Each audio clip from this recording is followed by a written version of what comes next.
Welcome back to the Middle of Culture. I'm one of your hosts, Eden. And I'm your other host, Peter. Hey, Peter, how you been? You know, I've been okay. Just kind of getting through the week this last week and getting through another one. And then I'll be off call come, Monday the 29th or something like that. So that'll be nice. But yeah, how you been? That'll be really nice. Dead. It's been so cold here. Oh, seriously? It's been like -17 feels like -45. Oh, my goodness. Yeah. It's been real rough. That was just this morning. Gall.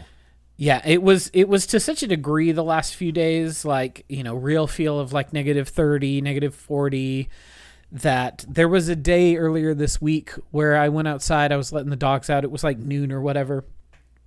And I was just in gym shorts and my flip-flops. And I was like, oh my God, it's so balmy and nice out here. And so I started to shovel. We also got like 1.5 feet of snow in the last week and a half or so. It was actually over the course of about 3 days. We got like 1.5 feet of snow. It was a lot. And then it's been so cold that like none of it is melted. So it's all just like piled up everywhere. I was like, whoa, this was maybe Tuesday of this last week. I was like, it's so balmy. So I started to shovel a little bit of the stuff off of our patio that I have literally just not messed with at all because it's just too cold to be outside. And I was like, oh, it's positively pleasant. And then I came inside and looked at the temperature and it was like 17 degrees. And so it had just been so cold that a high of 17 was like, oh, just this is great. So pleasant. So that's funny. Thankfully the cold is breaking. By in the next couple of days, we're supposed to get up to like almost 40. So I'm excited for that. It got cold here, but not that cold. It was down in the single negative digits overnight. And, this is Idaho. It doesn't feel much colder than it really is because it's so dry. Yeah. But with that being that cold, I guess it was last Saturday morning, I went to do a load of laundry and I threw it in, started the washer, walked away, came back, and it had some weird error code. And I did a little quick Google search to see what the error code was. And it turns out that the error code it's basically the washing machine isn't getting enough water. Oh, no. And I'm like, what's going on? And it's not that big a deal. Basically what happened, as best I can put it together, is the back wall of where the washer and dryer and the little kind of walk-through laundry room from the garage faces the garage. So the opposite side of that is the garage. Uh-huh. And we tend to leave the garage door cracked about 6 inches so that the cat can get in and out. Sure. And go wander around if he wants, but come in, and we've got, a little infrared heater and everything where his house is. So it's plenty warm where he is. But that doesn't go very far, and so it was cold enough that with that cracked and everything, the water going to the washer froze. Oh, no. So basically, I was just waiting and waiting, and I think it was Wednesday. It finally warmed up enough. I got home from work, hurrying through the washer on a tub wash cycle just to see if it would run. And boy, oh boy, I tell you, I almost cried tears of joy when I could hear the water spraying into the washing machine. Oh, so, I bet.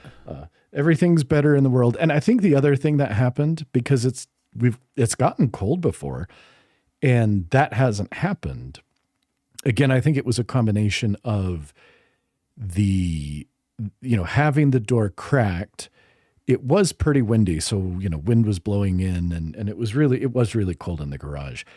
But then, because it's most of the time just Gareth and I here, we're not doing a lot of laundry. Oh, sure, because it's just two people. Yeah, so as opposed to when Lissa was here and when Alex was here, and then even when Aubrey and Jess, there were enough people that every day there were loads of laundry being done. Sure. But, Liz didn't come home. And so it's like we do a load of laundry. I do a couple loads once a week, and Gareth does a couple loads once a week. So we hadn't done any laundry in 4 or 5 days. Sure. But it's working now, and, it's warmed up. It's raining today. It's like 41 degrees, and yeah, so it is definitely has warmed up here. Well, that's good. Yeah. Well, what you been checking out? You been seeing anything fun? Not a whole lot. I still am working on the Wheel of Time. One of these days I'll be able to tell people that I've finally finished it. I am in book 14, so I'm in the home stretch. I can see the end of the tunnel. I am enjoying it. It's good now. And then I've had a little bit of free time a couple days after work, and so I've still been kind of chipping away at Starfield, even though I don't think it's a great game. I feel invested enough right now that it's not that I don't enjoy my time with it. I just, it's not pulling me back in a lot. But I did play it some this week and was reminded of the fact that Bethesda just makes buggy games, because I think 3 separate times I was playing and I just had a full crash to desktop. No good reason. And so basically I'd play for like 30 minutes and then I'd get a crash to desktop. And then I was like, okay, guess that's a sign that I'm done for today. And then, come back a couple days later. So that's really about it, honestly. Well, that's fun. Yeah. What about you? What you been checking out? I keep thinking you should play a better game, but also I can't judge that much. Sometimes you just play a game that's mid, and that's fine. Well, again, as we've kind of talked about, and I recognize that it's a little silly, but part of it is I am having a difficult time choosing what game I want to get into. That I understand. So in the midst of not knowing exactly what I want to dive into, it's easy to just kind of fire up and basically play Starfield for 30 to 60 minutes until it crashes. And then I walk away and come back another day. There you go. You got it. That the built-in timer lets I do however much I want. And then when it's over, and that's fine. Exactly. So, but what you been up to? A few things I want to shout out. I will say this is kind of related to what we'll talk about today. I have been watching the Apple TV show Monarch: Legacy of Monsters, which is a spin-off show set in the legendary Monsterverse, aka the Legendary Pictures Kaiju Godzilla universe. This is a show that is honestly a lot better than I thought it was going to be. Oh, that's good. I had a really good time with it. I think that the cast was very, very good, and the premise was fun, and especially the split premise, because essentially the show takes place in 2 timelines, like the early days of setting up Monarch as an organization, which in the universe is they're basically like the monster watchers.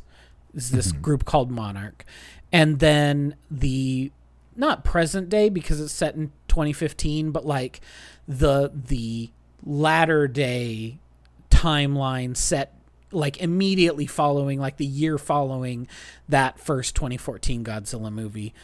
And I think we maybe have mentioned it here, but it's worth mentioning again, the fun conceit that Kurt and his son Wyatt Russell play the same character, one in the past and one in the future.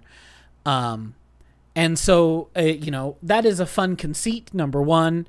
But number two, I just think it's a really solid show. I think it's really fun. Because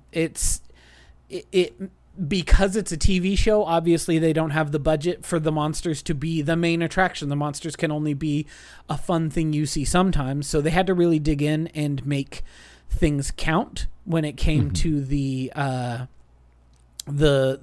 people. And I think that they did a good job with it. I had a really fun time with it. I would recommend it to people, but only if you have seen those movies. If you have not watched all of those legendary movies, you'll be lost. Okay. At the very least, you need to watch the first Godzilla movie. You could maybe watch this and then catch up with the others, but you got to see that 2014 Gareth Edwards movie, if only to have like a basis on it. But the more of it you've seen and the more you know of like what Monarch is as an institution, as an agency, all that sort of stuff, I think the more fun you'd have with it. But I really liked it. I thought it was pretty fun.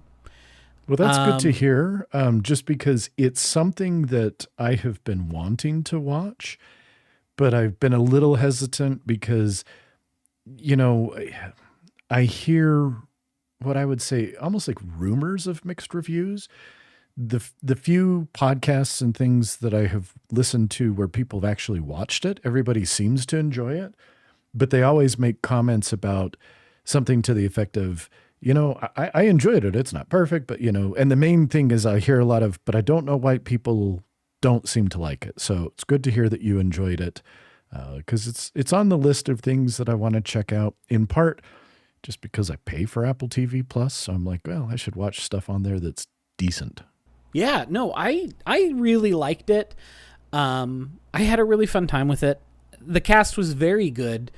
And I liked that there were like love triangle situations in both the past and the future timelines, and like the way that those shook out, and like I just thought it was a fun time. I had a very good time with it, and I would really recommend it to people.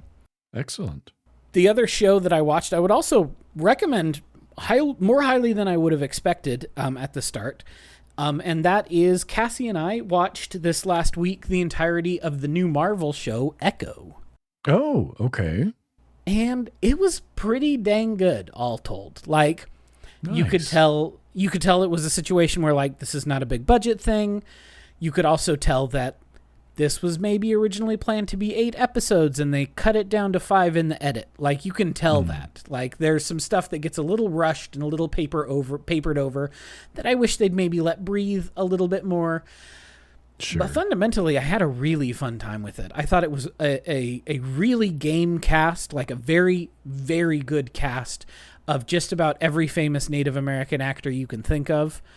I think that I was surprised at, you know, I liked Alakwa Lopez's portrayal of Echo in the Hawkeye show. We've talked about that a few times on this podcast, how we both really liked that show, had a good time with it.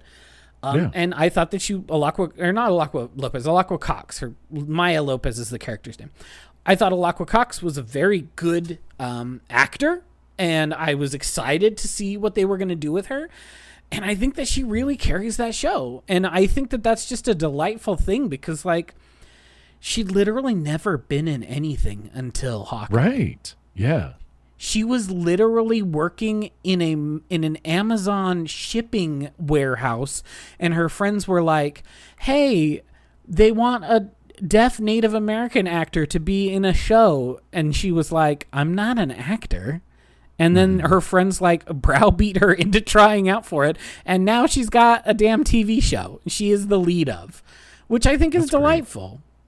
Great. And she really carries it. Like, she makes you care about this character a whole lot. And I really loved how meaningfully her community in the show, like, cared enough about her to at least get functional at ASL. And that apparently was both true in the show, like between the characters, and outside of the show. Like, the showrunner made the cast, or not, didn't make the cast, but many of the cast did, but made the crew learn at least a bit of ASL so that they could work with the lead actor. And I think that cool. I think it's very cool.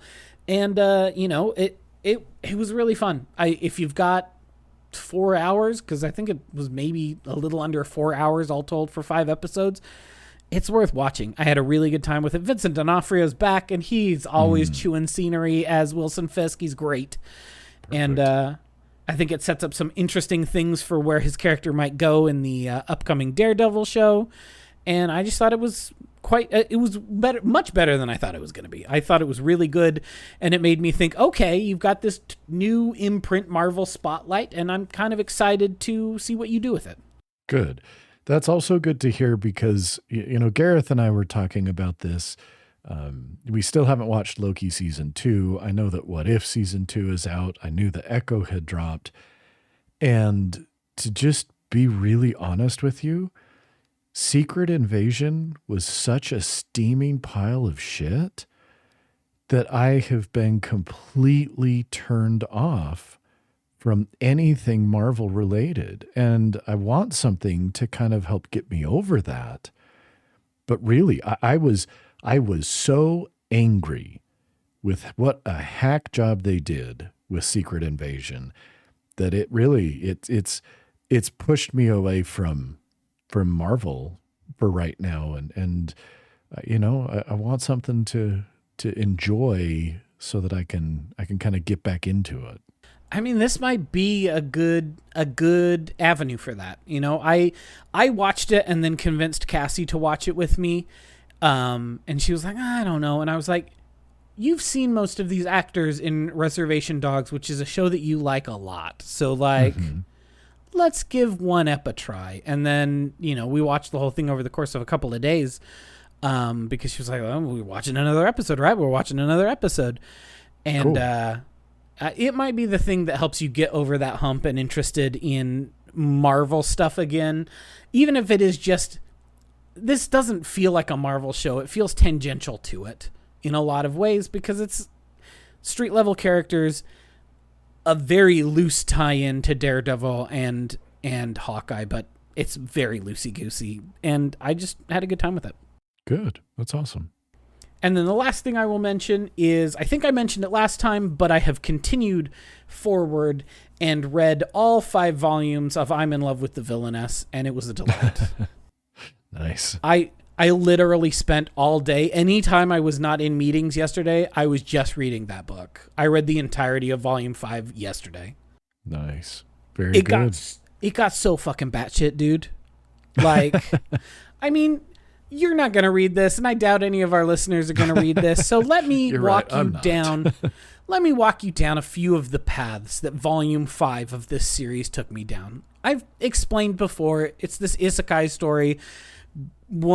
Office worker woman wakes up and she is the teen protagonist of her favorite video game and makes the ostensible bad guy of that video game fall in love with her, and it's beautiful, and it ends, and volume 2 ends, and it's cute, and they've won, and they've successfully pulled off a revolution in this aristocratic kingdom and turned it into a democracy, and they all survived, and then they adopt 2 orphans, and so these like teens who are in love and essentially married have now got these children, and you're like, oh, that's all sweet. And then it did really well. And so the writer was like, I mean, I'll tell another story if you guys want me to tell another story. Mm-hmm. And so she told the weirdest, most batshit story she could come up with. And like, eventually it turned into, so neither the world where the main character came from nor this magical world are the original real world.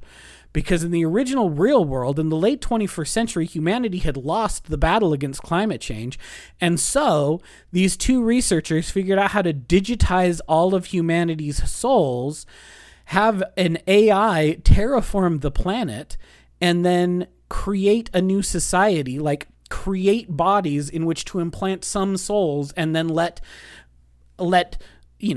nature take its course as they implant these digitized souls into the bodies, or into the babies as babies are born, until humanity destroys itself again. They take all the souls back into the digital realm, do the whole thing over again until they have bodies again, and alternate it between a magical society and a technological society, and a magical society and a technological society.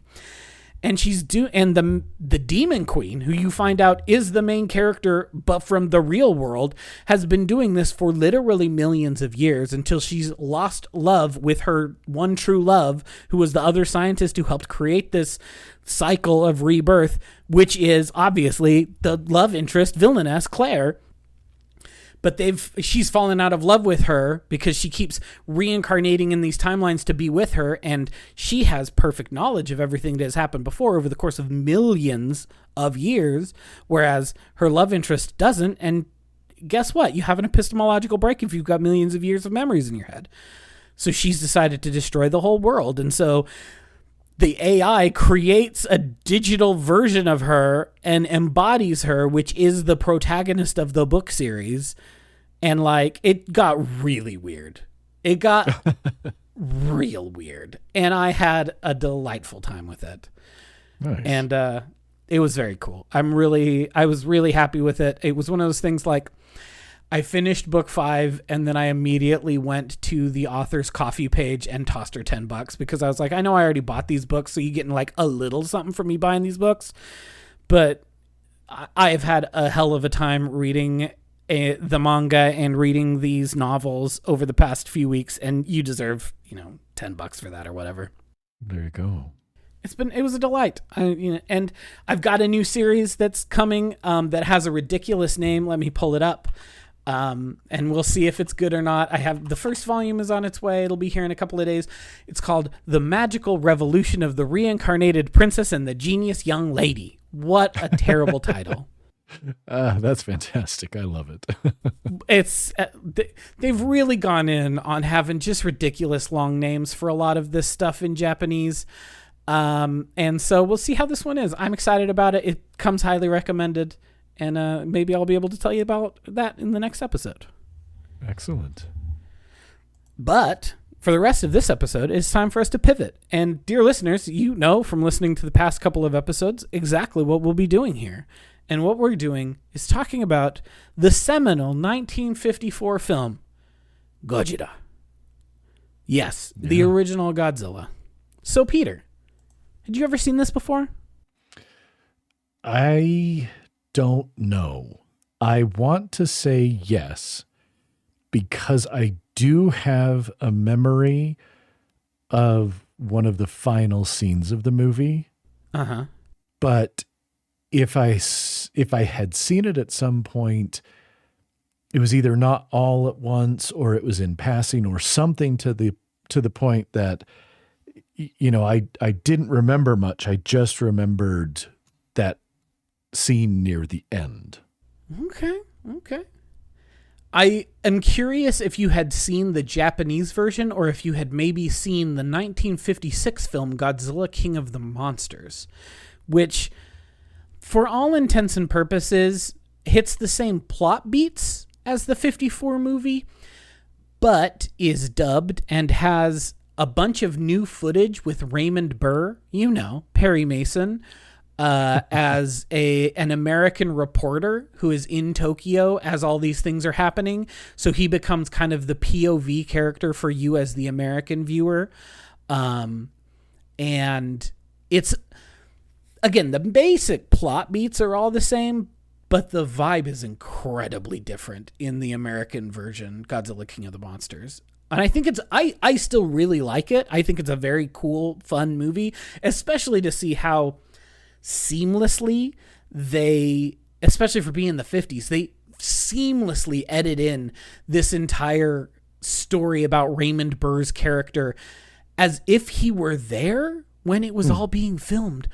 But dog, he was never in Japan. They filmed that shit in Los Angeles. That's kind of really interesting. And just splice it into the Japanese film alongside dubbing it. And you'd be surprised how well it works. It really does work quite well in terms of being a coherent meaning, like a film with meaning. But dog, it does not have the feeling that this movie has. So let me ask you a question then, because I think this will answer for me and anyone who may be listening. And just warning everybody, we're going to spoil a 70-year-old movie. I was going to say, this movie is 69 and a half years old. We're going to spoil the shit out of it. If you haven't seen it, you should go watch Godzilla. It's a good movie.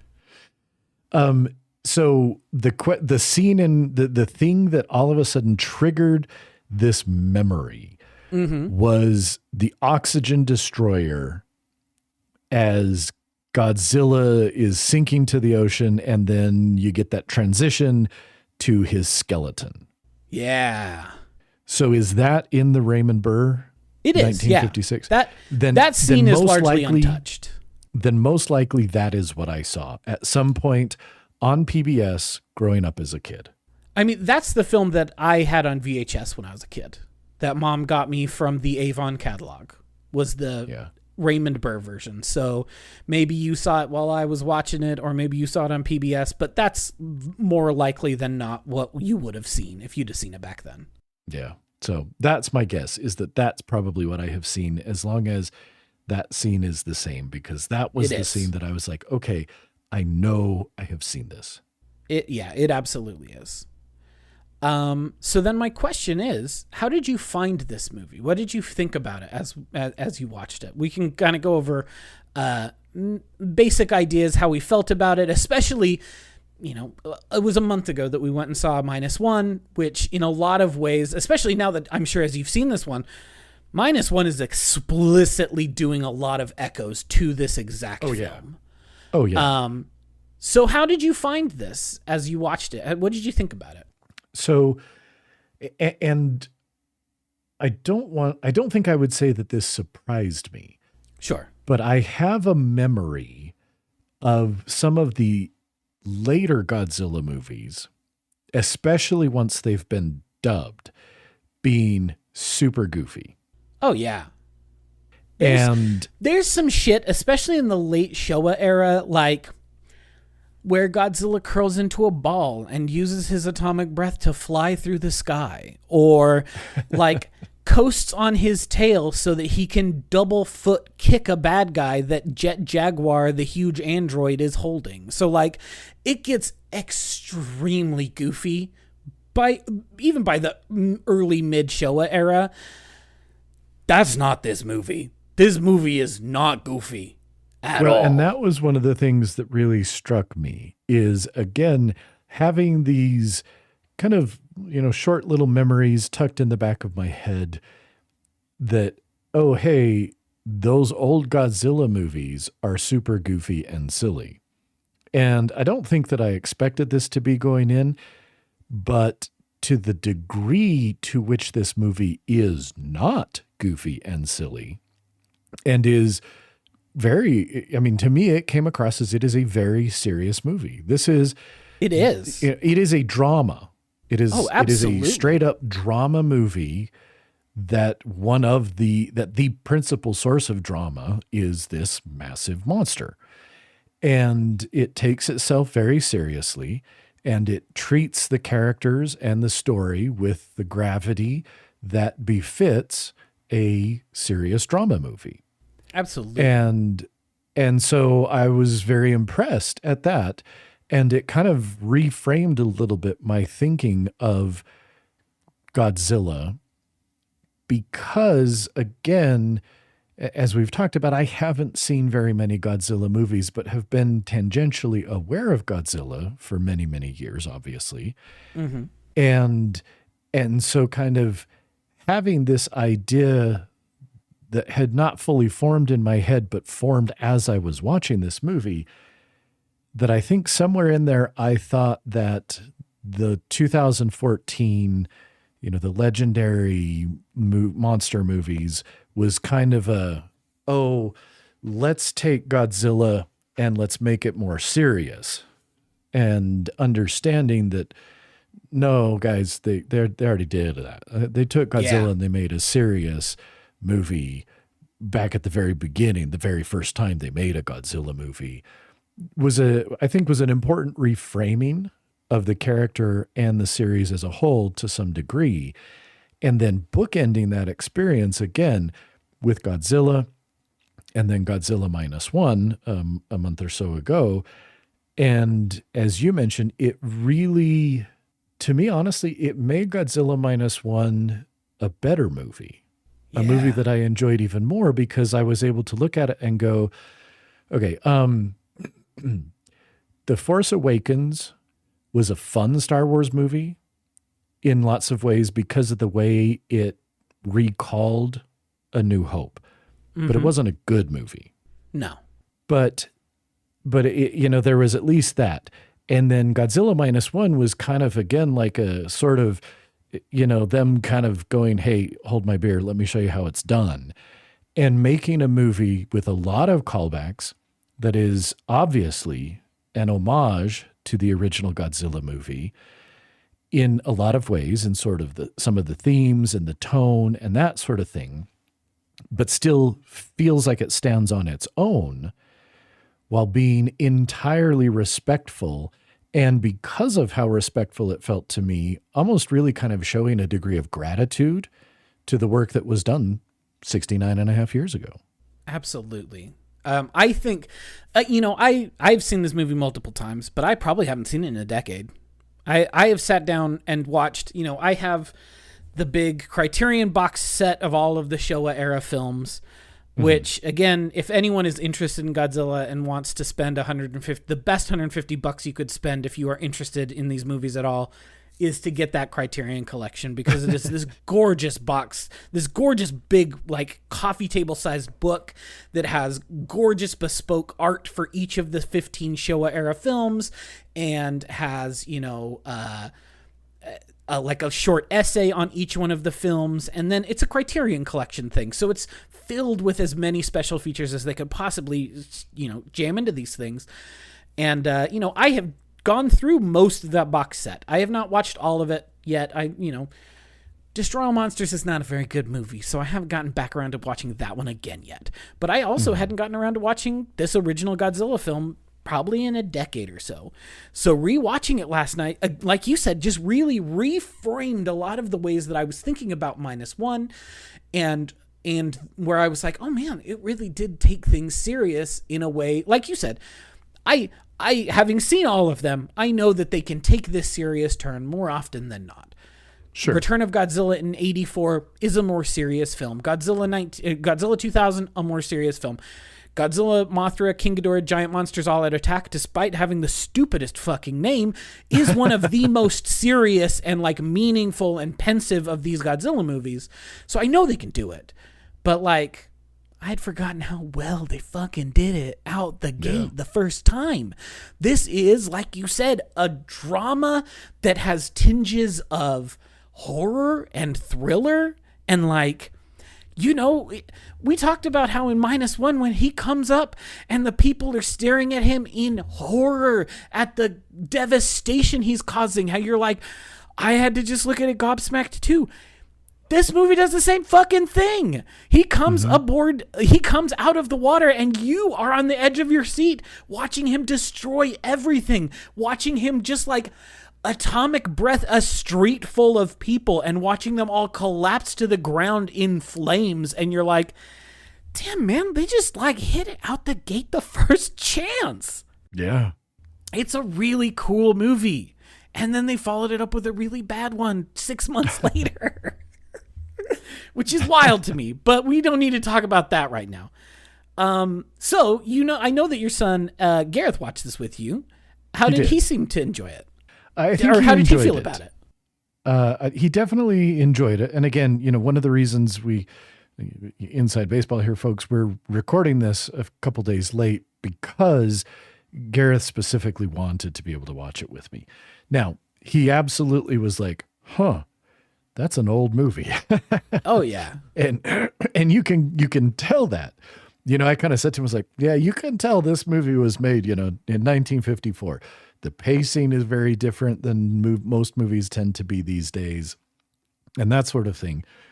But, I think it was a really cool experience for him to, again, having seen Godzilla Minus One with me, to be able to go back and look at it and say, okay, this is the roots of this character. Because again, and even if you haven't seen a single Godzilla movie, I think it is impossible for someone in the year 2024 to not be familiar with Godzilla. Sure. I think it is. Godzilla has permeated the social consciousness so much to the point that I think pretty much anyone is familiar with Godzilla. And so I think he really kind of enjoyed that opportunity to get that exposure, to get that understanding, to see where this cultural icon got his start. And you know, I think he thought it was kind of cool. Again, it was a little slow for him. It was a little, you know, pacing's a little off and that sort of thing. But I mean, it held his attention, and he was interested in the whole thing. And you know, we had a good little conversation about it when it was all said and done. Well, I'm glad he enjoyed it. All right, me too. We'll do a quick, like last time, quick recap of what happens in this movie in case you haven't seen it and you're still listening and want to know what happens. And then we can talk a little bit more about specific details. So, very similar to -1, some boats get destroyed. People are like, what is happening to these boats? Some reporters go to Odo Island to try to investigate what's happening. Something in the sea is ruining the fishing, killing all of the fish. The fishermen are not catching anything. A storm strikes the island, and the reporter's helicopter is destroyed, and some homes homes are destroyed, people are killed, livestock are killed, and they're like, oh, this must have just been a terrible typhoon. But many of the villagers are like, no, there was a monster. There was something there.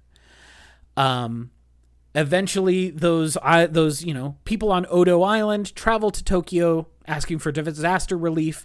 They send out some people to help, and one of the people they send is a paleontologist, and that paleontologist is able to deduce, yo, this is a footprint, and there's a trilobite in this footprint. Trilobites are hella dead, so I'm thinking this is a dinosaur.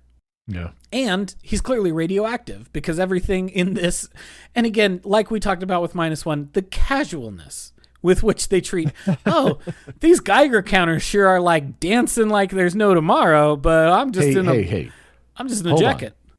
The guys who are carrying the Geiger counters have the kind of plasticky looking, sort of see-through white jackets on. So clearly they're protected.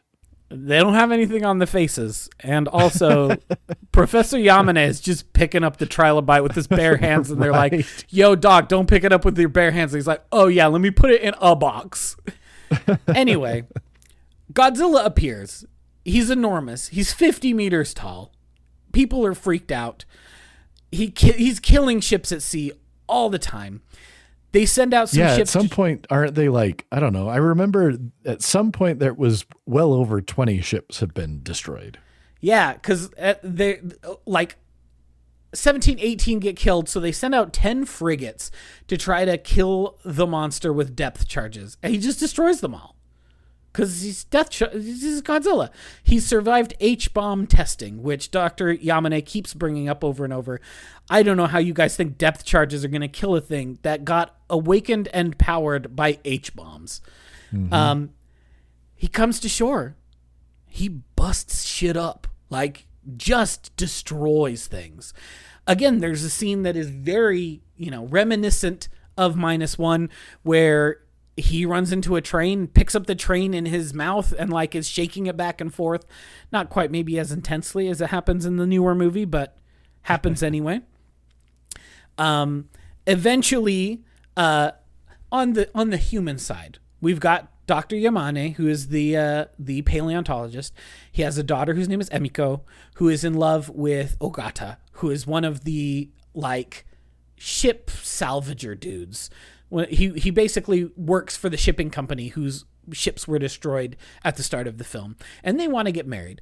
Problem is, Emiko is technically engaged to Dr. Serizawa, who is a younger colleague of her dad, who has a young family friend who sometimes you just marry people when your parents are like, what if you got married to this person? So they're engaged even though they don't really seem to like each other or be in love with each other. She goes over to break off her engagement with him so that she can marry Ogata instead. And he's like, hey, do you want to see what I've been working on? It's a thing I call the oxygen destroyer. I wonder what that does. And she gets freaked out by it. So forgets to say, oh, by the way, we're going to break up because I want to marry someone else. But he demands that she keep it a secret. And then so Godzilla's come on shore one time. Japan freaks out. They're like, what if we make an enormous electrified fence? And they do that. It doesn't work. And that is when he starts deploying his atomic breath. The famous atomic breath is here and is just burning people alive in the streets, setting the entire city of Tokyo aflame, essentially. Mm-hmm. This is maybe the most harrowing part of the film, is the second attack by Godzilla, because like it just feels like absolute bedlam, absolute chaos. Nobody knows what's going on. People are dying left and right, cowering in fear. There is this one scene where this mom is like clutching her 3 children to herself as Godzilla is just destroying everything about them, and then you never see those people again. So we know how that goes. Oh, but no. Even more than that, isn't that the mom who specifically says to the kids, "We'll go where your daddy went soon"? Yes, that's exactly what she says. We're going to go be with dad soon. Yeah, and then because clearly dad's already dead. Yeah. And she knows they're toast. I mean, that was there's these little things like that are so gut-wrenching and really powerful. Yeah. That take it out of that, just a silly, goofy monster movie and really, again, drive home. No, this is a serious movie. And just like in -1, it's taking time to put in those little scenes and does it quite well in a way that tells the human story of this monster that is just fucking up Tokyo. Yeah. And so he leaves. And the next day, it cuts to a hospital or a shelter or something where Emiko is trying to volunteer to help people. Ogata comes to find her. And, like, it's crowded. There's just people all over the hallways. People are maimed. There's dead bodies everywhere. The survivors are suffering from radiation sickness. So, like, clearly evoking the nuclear bombs of 9 years previous. Like, this is exactly what we're seeing here. And so Emiko is distraught by what is happening, understandably so. So she tells Ogata about what Serizawa's been researching. So they rush to his place to convince him, you have got to use this against this thing. It's the only thing we have. And Serizawa rightfully says, I can't do this because if I do, it will be the new thing. There was an A-bomb. We saw what it did. We've now moved on to hydrogen bombs, H-bombs, that are 10 times more powerful than the atomic bombs that destroyed our very country. And this is more powerful than those. If I do this, it's game over. Every country will want these. And they're like, but what else are we going to do? And so Emiko starts sobbing, and Serizawa burns his notes and says, okay, we'll do it. But it's only being set off this once. So they go and find Godzilla sleeping in Tokyo Bay under the water. Serizawa and Ogata get into the goofiest looking diving suits. But I guess, they hadn't invented scuba, I guess, by 1954, but they really look goofy. Even though you can tell these are real dudes underwater. And it's like, I don't know that I would trust being underwater in that thing, but okay. Right. They go under the water. Serizawa convinces Ogata, oh, it's working. Let's head back up. Ogata pulls the thing, so they pull him back up. Serizawa cuts his lines, sets it off. Because he's taken the secret of the oxygen destroyer to his grave. Mm-hmm. And Godzilla is killed. Like you said, he is clearly in pain. He's thrashing. He surfaces for a bit. He goes back under, and then he dissolves into bones, which then dissolve into nothing. And then there's this really jarring cut, and it felt so purposeful to me, where it cuts to the surface, and the boats are out there, and there's this radio guy who's like, and everyone is filled with joy and peace knowing that Godzilla has been killed and we're all safe. And then it cuts back to the other boat where Dr. Yamane and Ogata and Emiko are all seated, and they all just look like, did we win? Godzilla's gone, but it's this quiet, sad moment. And Ogata says to Emiko, Dr. Serizawa said that, that he wants us to be happy. And they look at each other, and you can see in that look, it's like, what the fuck does that mean? Like, how do you be happy after this? And then it's like, the end. It's so good and so bleak at the end. It's so, and like, it ends with Dr. Yamane saying, if we keep testing nuclear bombs, there's gonna be more of this. And then it just cuts. And that's how it ends. Yeah. Here's the thing. People think this is just a goofy dude in a suit. And is it a goofy suit? Yeah, it doesn't look particularly good. It looks real cheap. The eyes are the worst. The eyes are, whenever it does a close up on the face and it's not the suit, but the like animatronics, it's dog shit. It does not look good. But the way that it's cut, the like really stark imagery of it being in black and white, which means they can really lean into the darks and the lights, just make it really evocative and, like you said, just pensive and sad and scary in spots, and just a really, really, really good movie. Yeah. Yeah. So there are a few things that I kind of wrote down that jumped out at me. And one of these is I think that the miniature work in this movie is cool. Like, I like it. I appreciate it. And can you always tell when they switch to miniatures? Of course. Yeah. But honestly, you look at that and you go, okay, this is 70 years ago. And that stuff looks so much better than, let's look at Star Wars Episode 1. Yeah. And its overload of CGI. Like, honestly, this 1954 movie looks hella better than that because, and this is one of the things Gareth and I talked about, those practical effects hold up. They do. And yeah, you can tell that these are miniature fire trucks that are running into things and tipping over. And you can tell when it's miniature boats in a relatively miniature, because you look at it, you're just like, well, those are not sea waves. That's, waves. This is like a kiddie pool that we're different. jiggling. Yeah, waves look different when they're that big hitting an actual boat that size than it is when the boat is the size of my Rain Gunner Regatta. But again, you go, but given what they were working with, it looks good. And you watch it and you know it's from 1954, but it's not like you're never taken out of the movie by those things. You know what I mean? Yeah, no, I think that the miniature work, like you said, is just really, really impressive. Yeah. I think that, and you had kind of mentioned, we've got the Doctor in Godzilla -1, and it was interesting how he, as we talked about in that, is like the beacon of hope in that movie.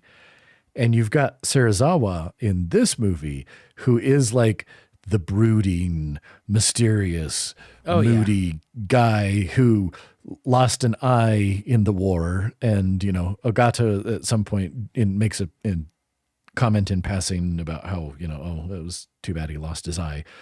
But, he's a very different type of character in this movie.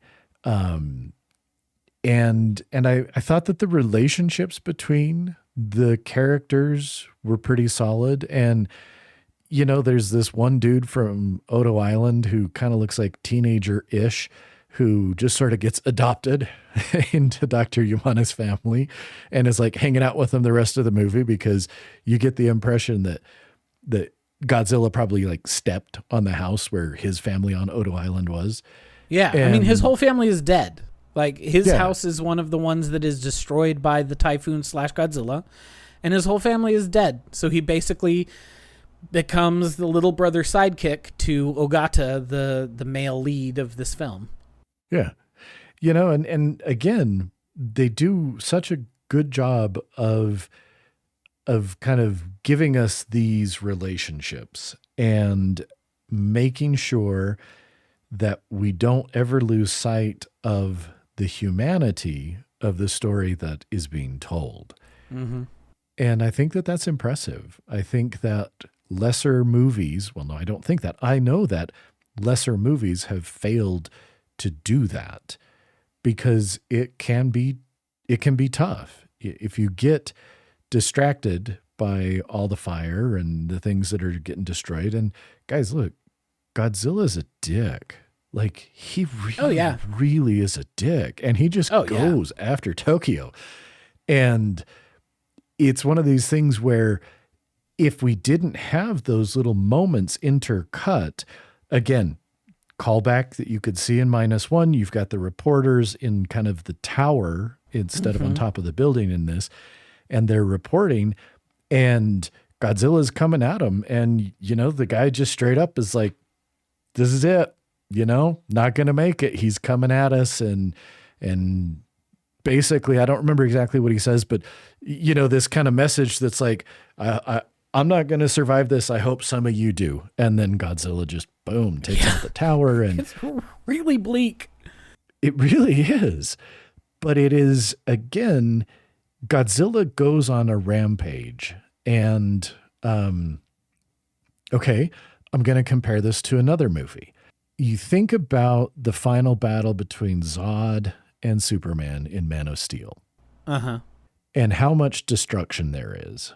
Yeah, and a lot. Again, in the hands of, a lesser director, you've got Zack Snyder, who is trying to give us little moments of humanity because we see people, but the focus is so much on the damage and look at how big this is and the kind of disaster porn aspect of it, that it just is annoying and feels too long and feels nauseating. Whereas, while this scene where Godzilla is just rampaging on Tokyo, I don't want to say it feels too long, but you want it to end, not because you're just like, okay, we get it. That's how I felt in Man of Steel.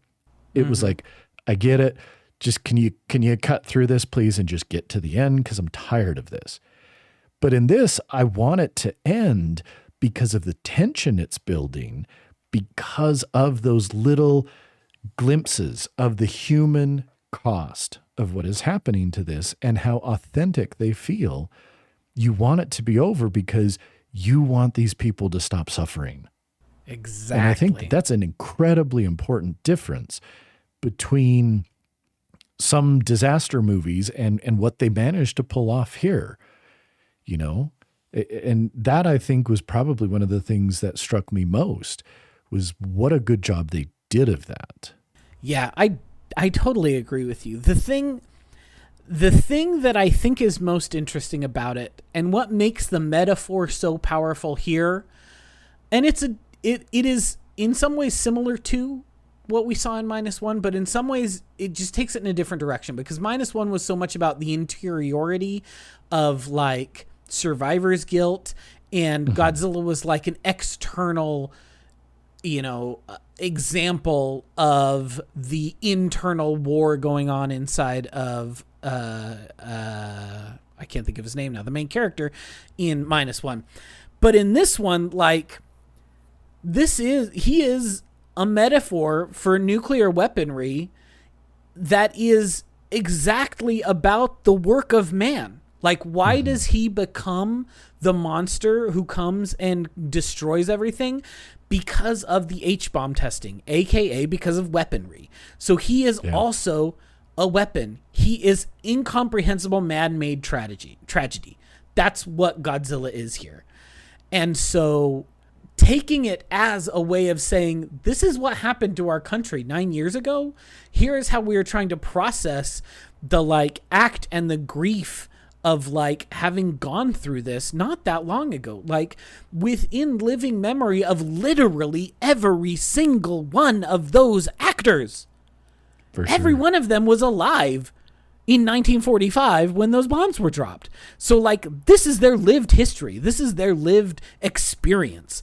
And so externalizing that as this force, as this man-made creature, this man-made tragedy that like comes and destroys so many people's lives, is like, it's not a subtle metaphor, but it is like a very powerful one and very purposeful one. Yeah, it is. Well, I'm really glad you enjoyed this movie. I hadn't seen it in a decade. And I watched it, and I was wrapped for for an hour and 36 minutes. I was just like, this movie's fucking great. I cannot believe how well they did it the first time out the gate.